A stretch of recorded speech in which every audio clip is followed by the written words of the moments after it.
உங்ககிட்ட red flax இருந்ததுன்னா கண்டிப்பா இன்னும் நீங்க வெயிட் பண்ண வேண்டாம். நம்ம நிறைய வீடியோல ஆல்ரெடி டிஸ்கஸ் பண்ணிருக்கோம். வெயிட் அண்ட் சி அப்ரோச், அதாவது பொறுத்திருந்து பார்க்கலாம், போக போக பேசிடுவா, போக போக பிக்கப் ஆயிடுவா அப்படின்ற அப்ரோச் வந்து ரொம்ப தவறானது. அது யாருமே கடைபிடிக்க கூடாது அப்படின்றதுதான் உண்மை. சோ வெயிட் அண்ட் சி அப்ரோச்ச வந்து எடுக்காம ஏர்லி ஆக்ஷன் டேக்கர்ஸா நீங்க இருந்தீங்கன்னா உங்க குழந்தையோட லைஃபோட ட்ராஜெக்டரியே நீங்க மாத்தலாம் கண்டிப்பா.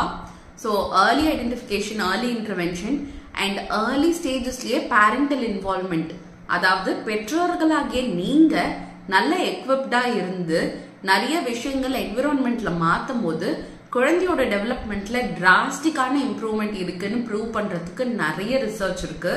சோ அதுல நீங்க நம்பிக்கை வச்சு அதுக்கு உண்டான ஸ்டெப்ஸை நீங்க எடுக்க ஆரம்பிங்க. சோ சில பேரண்ட்ஸ்க்கு வந்து இது ரொம்ப ஏர்லி ஸ்டேஜஸா இருக்கே, இன்னும் 2 வயசு கூட ஆகல, 1.5 வயசு தான் ஆகுது, அதுக்குள்ள தெரபிஸ்ட் எல்லாம் போய் பார்க்கணுமா அப்படின்ற ஹெசிடேஷன் இருக்கலாம்.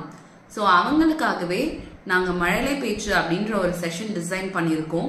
சோ மழலை பேச்சுல ஸ்பீச் அண்ட் லாங்குவேஜ் மைல்ஸ்டோன்ஸ்லாம் என்னென்ன, speech and language milestones meet ஆகலன்னா நீங்க வீட்ல இருந்தே என்னென்ன மாதிரியான ஸ்ட்ராட்டஜிஸ் சப்போர்ட்ஸ் நீங்க கொடுக்கலாம் அப்படின்ற ஒரு டீடைல்ட் எக்ஸ்பிளனேஷனா ஒரு ஆன்லைன் ஒர்க் ஷாப், ஒரு 2.5 hours ஆஃப் கண்டென்ட் வந்து நாங்க ரெடி பண்ணி வச்சிருக்கோம்.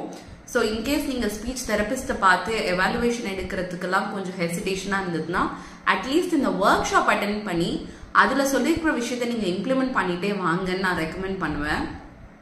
பிகாஸ் சின்ன சின்ன மாற்றங்கள் நம்ம பண்றதன் மூலமா பெரிய பெரிய டிஃபரன்சஸ் வரும். ஸோ அதுல நம்பிக்கை வச்சு கொஞ்சம் சேஞ்சஸ் வந்து நீங்களுமே பண்ண ஆரம்பிங்க. மழலை பேச்சு செஷனோட டீடைல்ஸ் வேணும் அப்படின்னா கீழே மழலை பேச்சு அப்படின்னு கமெண்ட் பண்ணுங்க.